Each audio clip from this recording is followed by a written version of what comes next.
동아프리카 해안에는 영화에나 나올 법한 해적들이 오늘날에도 기승을 부리면서 외국 선박들을 위협하고 있습니다. 특히 소말리아 인근의 아덴만을 비롯한 동아프리카 해역은 해적이 자주 출몰하는 지역으로 유명합니다. 이 지역은 해상교통의 요충지일 뿐 아니라 해당 국가들의 해안 치안력이 약하기 때문입니다. 특히 소말리아는 대표적인 치안 부재 국가로 동아프리카 해적들 가운데에서도 특히 소말리아 해적들이 극렬한 활동을 벌이는 이유가 되고 있습니다.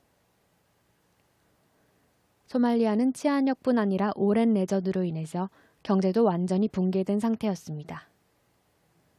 이로 인해 극심한 인플레이션이 발생하고 실업률도 극에 달하면서 소말리아 국민들은 아주 심각한 생활고에 시달리게 되었습니다. 게다가 가뭄까지 겹쳐 농업 기반도 무너지고 어선들의 싹쓸이 조업으로 어장마저 황폐화되고 말았습니다. 이러한 상황에서 생계를 해결해야 했던 소말리아 국민들이 해적질에 나서게 된 것입니다. 그런데 해적들의 수입이 생각보다 쏠쏠해지면서 군벌들과 외국의 사업가들까지 해적 활동에 적극 가담하게 되었습니다. 이에 따라 점차 전문성을 갖추게 된 해적들은 선박 승선이나 납치, 교전은 물론 인질폭행과 살해까지 대담하고 흉폭한 형태로 그 활동을 넓혀나가게 되었습니다.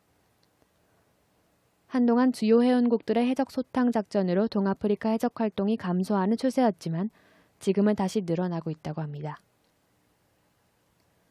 소말리아 같은 무정부 사회나 무법 사회에서는 국민의 안전과 권리를 지킬 수 있는 방법이 없습니다. 그래서 약탈과 폭력이 만연할 수밖에 없고 분명히 도적임에도 불구하고 영웅으로 칭송받기도 하는 것입니다. 따라서 국민의 안전과 권리를 정당하게 보호하기 위해서는 공권력의 위엄과 법의 엄중함이 제대로 지켜지는 법치사회가 만들어져야 합니다.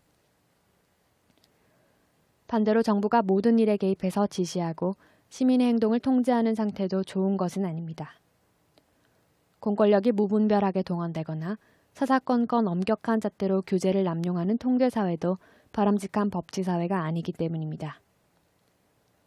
무정부 상태에 빠져서 법의 지배가 무너진 사회도 바람직하지 않지만 정부가 사람들의 행동을 일일이 감시하고 통제하는 사회도 바람직하지 않기는 마찬가지입니다. 바람직한 경우는 법을 통해 개인의 자유와 사유재산을 우선적으로 보호하는 사회입니다. 즉 자유로운 민주국가로 친시장적인 법과 제도를 가진 사회여야 진정한 의미의 법치사회라고 할 수 있습니다. 세계 어느 나라에서나 경기 불황이나 위기가 닥치면 정부가 적극적으로 개입하려는 경향이 나타납니다. 눈에 보이는 처방을 내놓아야 국민들로부터 지지를 받을 수 있다고 생각하기 때문입니다. 그러나 애덤 스미스는 정부의 역할을 야경국가에서 찾았습니다.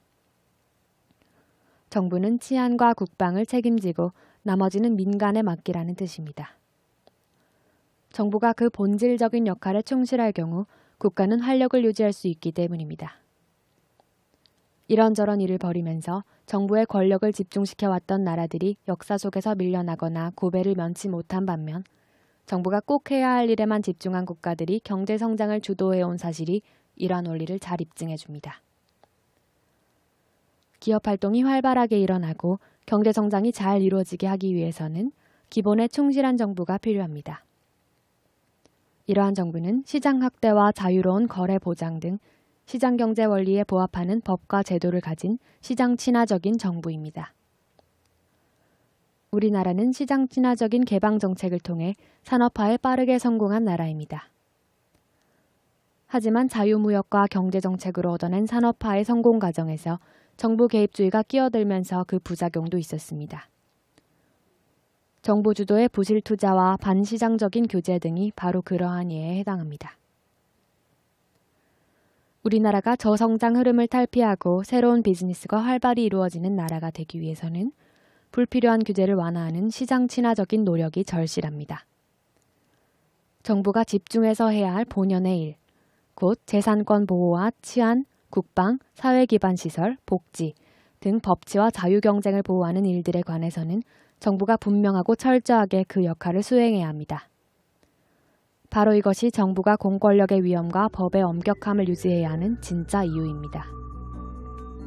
시장경제 중심 자유기업원.